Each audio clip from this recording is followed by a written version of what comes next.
लोग को 1 से √2, फिर √3, फिर √4, फिर √5, फिर √6, ये डिफरेंट आर्क्स से हम लोग को डिफरेंट इरेशनल नंबर्स मिलता चला जा रहा है। इसमें कई सारे रेशनल नंबर्स भी होंगे, जैसे कि √4, तो ये हम लोग को रेशनल नंबर भी यहाँ पे मिल गया है।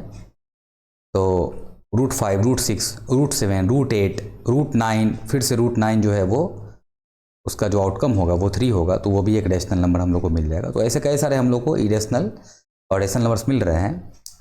तो देख रहे हैं हम लोग representation of irrational numbers on the number line can be done with the help of Pythagoras theorem. We can generate square root of the numbers using right angle triangles for different irrational numbers. Further, we can construct a spiral square by representing irrational numbers as diagonals of each square. The pattern generated regarding the length of each square is a geometric pattern. तो ऐसे हम लोग को एक spiral form में ये pattern मिलता चला जाएगा। ये डाउनवर्ड भी जाएगा ये, और डाउनवर्ड जाने के बाद फिर से ये एक स्पाइरल फॉर्म में ये फॉर्मेशन करेगा।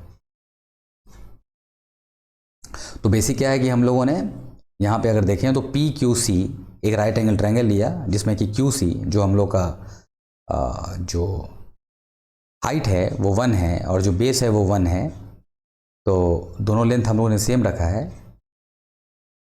तो उस केस में हम लोग को √2 फाइंड आउट हो जाता है, जो कि लेंथ ऑफ PC है। और फिर √2 को एज ए बेस ट्रीट करने के बाद और फिर से 1 यूनिट लेंथ एक्सटेंड करने के बाद जो कि हाइट होगा और √2 बेस होगा, तो फिर हम लोग को √3 मिल जाता है। फिर √3 के साथ जो उसका एडजेसेंट साइड है उसको अगर 1 यूनिट ले लें हम लोग, तो फिर √4 मिल जाएगा। फिर √4 के बाद 1 ले लें तो √5 मिल जाएगा, और फिर √5 के बाद 1 ले लें तो हम लोग को √6 मिलेगा, फिर √7 मिलेगा, फिर √8 मिल जाएगा, फिर √9, फिर √10, ऐसे करके ये स्पाइरल फॉर्म में ये हम लोग को मिलता चला जाएगा। अभी यहाँ पे क्या है कि another way to represent irrational numbers on the number line, इस फॉर्म में भी इसको हम लोग रिप्रेजेंट कर सकते हैं। So how √5 can be represented on the number line? तो draw a line segment AB equals 5 from B, mark BC equals 1 centimetre. Now here B is the point left side of the semicircle, and simply C is the foot of the perpendicular. Now draw the perpendicular bisector of AC and mark the bisector point as O. Draw a semicircle taking OA as a radius.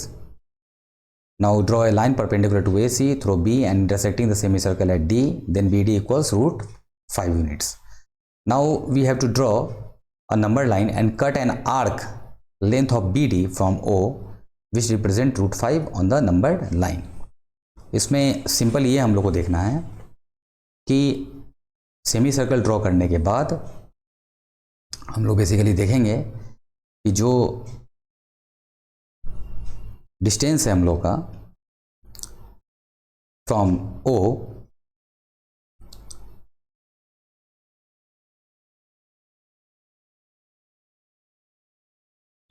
जो कि